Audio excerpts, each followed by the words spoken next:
পাবলিককে আইওয়াশ করার জন্য কখনো বন্দে ভারত, কখনো সুপার রেল, এরকম বিভিন্নভাবে চমক দেওয়ার চেষ্টা করে। মনিটরেরও খুব অভাব, জানি না মুখোমুখি কী করে হয়, এটা আমি ভেবে পাই না। পাবলিকের সেফটি কোথায়? আমরা সাধারণত রেলে যারা যাতায়াত করি, আমরা সেফটির জন্য যাতায়াত করি। এখন সেফটি সেন্ট্রাল গভর্নমেন্ট দিতে পারছি না।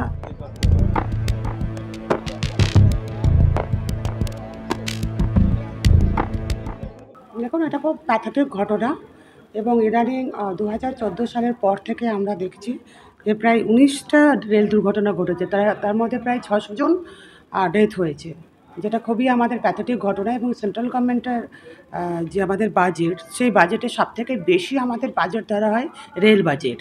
আমাদের বিভিন্ন যে ডিপার্টমেন্ট রয়েছে সেন্ট্রাল গভর্নমেন্টের, সবসময় সাধারণ মানুষের চোখ থাকে রেল ডিপার্টমেন্টের বাজেটের উপরে। কিন্তু আমরা দেখতে পাচ্ছি 2014 সালের পর থেকে শুধু আইওয়াশ আমাদের বাংলার মুখ্যমন্ত্রী শ্রীমতী মমতা ব্যানার্জি বারবার রেল সুরক্ষা নিয়ে সরব হয়েছেন, কিন্তু কাজের কাজ কিছুই হয়নি। বিভিন্ন সময় রেল দুর্ঘটনায় বিভিন্ন লোক নিহত হয়েছেন এবং সবথেকে বড় কথা হচ্ছে পাবলিকের সেফটি কোথায়? আমরা সাধারণত রেলে যারা যাতায়াত করি, আমরা সেফটির জন্য যাতায়াত করি। এখন সেফটি সেন্ট্রাল গভর্নমেন্ট দিতে পারছি না। একদিকে যেমন আমাদের চাহিদা থাকবে নতুন ট্রেনের, অন্যদিকে আমাদের চাহিদা হওয়া উচিত যে সকল পুরনো ট্রেনগুলো আমাদের চলছে সেগুলো আমাদের মেনটেনেন্স করা উচিত, যেটা একেবারেই খেয়াল করে না। শুধু রাজনীতির আঙ্গিনায় রাজনীতির লড়াই এবং পাবলিককে আইওয়াশ করার জন্য কখনো বন্দে ভারত, কখনো সুপার রেল, এরকম বিভিন্নভাবে চমক দেওয়ার চেষ্টা করে। কিন্তু একটা যখন নতুন ট্রেন তৈরি করতে গেলাম, আমার পুরনো যে 10টা ট্রেন আছে সেটারও যে মেনটেনেন্স দরকার, সেটাকে যে পাবলিকের যানবাহন হিসেবে সুরক্ষার দরকার, সেটা কিন্তু বিন্দুমাত্র হচ্ছে না। তার জন্য আজকে এটা হচ্ছে এবং মনিটরেরও খুব অভাব, জানি না মুখোমুখি কী করে হয়, এটা আমি ভেবে পাই না। এবং আজকেও অনেক সময় আগেও আমাদের যেটা হয়েছিল যে মুখোমুখি হয়েছে, আজকেও যেটা হয়েছে যে সাইড থেকে পেছন থেকে হয়েছে, আজকে যেটা ঘটনা ঘটেছে। কিন্তু এর আগেও ঘটে গেল যে মুখোমুখি হলো, যেটা ওটা ভাবাই যায় না। তো যারা এটা রেলের যেটা করছে মনিটরে থাকে, তারা কি করছে? তারা কি শুয়ে যায় না কি করে? পিছন থেকে কি করে? নিশ্চয়ই একটা গ্যাপিং থাকবে। একটা তো মালবাহী ট্রেন হোক বা প্যাসেঞ্জার ট্রেন হোক, একটা ট্রেন থেকে আর একটা ট্রেনের সবসময় মনিটর থাকবে। একটা স্টেশন, যে একটা স্টেশন ক্রস করলো এবং তারপরে আর একটা ট্রেন যাচ্ছে, কতটা গ্যাপ থাকবে সেই মনিটর তো করবে। আমার মনে হচ্ছে না রেল ডিপার্টমেন্ট এটা করছে। এরকম করলে তাহলে কিন্তু এই ঘটনাটা ঘটতো না। উইথাউট একই লাইনে পিছন থেকে কি করে? এটা তো বাস নয় যে অনেক সময় আমরা দেখি যে রাস্তায় NH 34-এ চলতে গেলে অনেক সময় রেস লাগায়, বাচ্চা ইয়াং ছেলেরা বাইক রেস করছে, বাস রেস চলছে। এটা তো ট্রেন তো সম্পূর্ণরূপে মনিটর হচ্ছে যে একটা স্টেশনে একটা ট্রেন ছাড়ার পরে আবার দ্বিতীয় ট্রেনটা কখন কোথায় সেটাকে ছাড়া হবে। সম্পূর্ণরূপে এটা দায়ী, কারণ পেছন থেকে ধাক্কা দেওয়ার জন্য সম্পূর্ণরূপে দায়ী রেল কর্তৃপক্ষ। মনিটরের অভাব, শুধুমাত্র সুপার স্পেশালিটি এবং বন্দে ভারত করে মানুষকে আইওয়াশ বা মানুষের জীবন বাঁচানো যাবে না। যেগুলো আমাদের রেলের যে নিয়মগুলো আছে, সেই নিয়মগুলো ফলো আপ হচ্ছে কিনা, যারা কর্মরত অবস্থায় থাকছে তারা ঠিকমতো তাদের ডিউটি পালন করছে কিনা, এবং পুরনো যেগুলো ট্রেন রয়েছে সেগুলো মেনটেনেন্স হচ্ছে কিনা, পুরোটাই তদারকি করা উচিত। আমরা বারবার তদারকি বাংলার মুখ্যমন্ত্রী সরব হয়েছেন, কিন্তু কোনো কিছু কর্ণপাত করছেন না। আমি অনুগ্রহপূর্বক রেল দপ্তর এবং রেলমন্ত্রীর কাছে আবেদন রাখবো যে এইভাবে যে দুর্ঘটনা ঘটছে, দয়া করে আমাদের সঙ্গে আপনারা বিমাতৃসুলভ আচরণ করবেন, আমরা মেনে নেব। কিন্তু আমাদের প্যাসেঞ্জারদের সঙ্গে, পাবলিকের সঙ্গে তাদের জীবন নিয়ে যদি আপনারা যুদ্ধ খেলা খেলেন, তাহলে কিন্তু আমরা মেনে নেব না। আমরা কিন্তু এভাবে কিন্তু যদি দিনের পর দিন ঘটতেই থাকে, আমরা বৃহত্তর আন্দোলনে নামব রেলের সুরক্ষার। কাঞ্চনজঙ্ঘা এক্সপ্রেসে ভয়াবহ দুর্ঘটনার পর মুখ খুললেন রাজ্যের সেচ ও উত্তরবঙ্গ উন্নয়ন মন্ত্রী সাবিনা ইয়াসমিন। তিনি রেল কর্তৃপক্ষের ওপর এই দুর্ঘটনার দায় চাপিয়েছেন। পাশাপাশি যে মনিটরিং কন্ট্রোল, সেই মনিটরিং কন্ট্রোলও করা হচ্ছে না বলে তিনি মনে করছেন।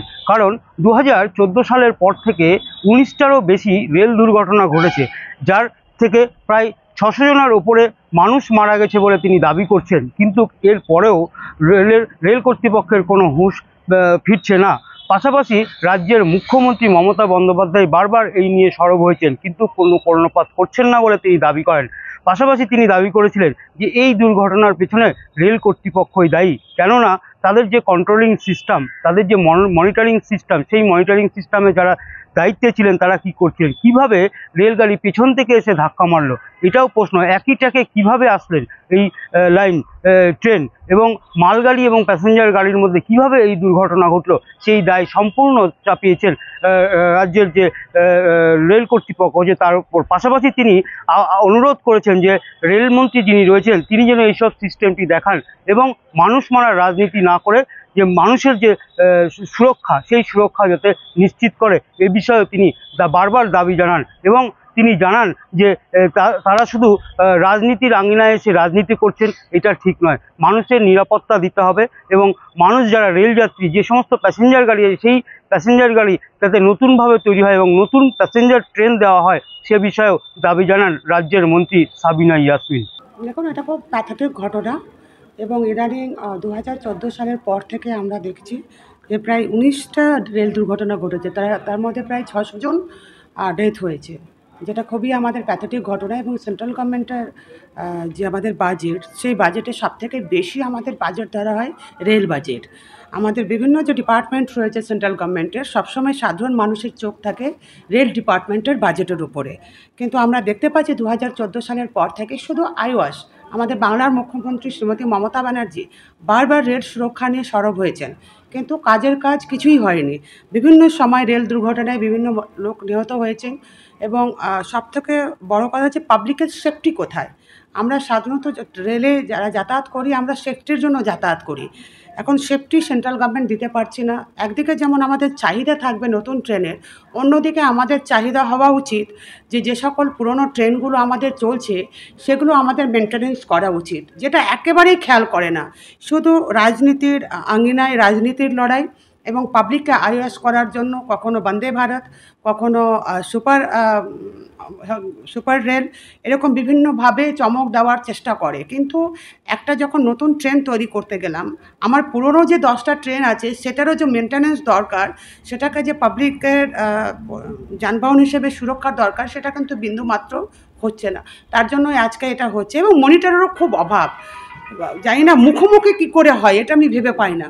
এবং আজকেও অনেক সময় এর আগেও আমাদের যেটা হয়েছিল যে মুখোমুখি হয়েছে, আজকেও যেটা হয়েছে যে সাইড থেকে পেছন থেকে হয়েছে, আজকে যেটা ঘটনা ঘটেছে। কিন্তু এর আগেও ঘটনা ঘটে গেল যে মুখোমুখি হলো, যেটা ওটা ভাবাই যায় না। তো যারা এটা রেলের যেটা করছে মনিটরে থাকে, তারা কি করছে? তারা কি শুয়ে যায় না কি করে? পিছন থেকে কি করে? নিশ্চয়ই একটা গ্যাপিং থাকবে। একটা তো মালবাহী ট্রেন হোক বা প্যাসেঞ্জার ট্রেন হোক, একটা ট্রেন থেকে আর একটা ট্রেনের সবসময় মনিটর থাকবে একটা স্টেশন।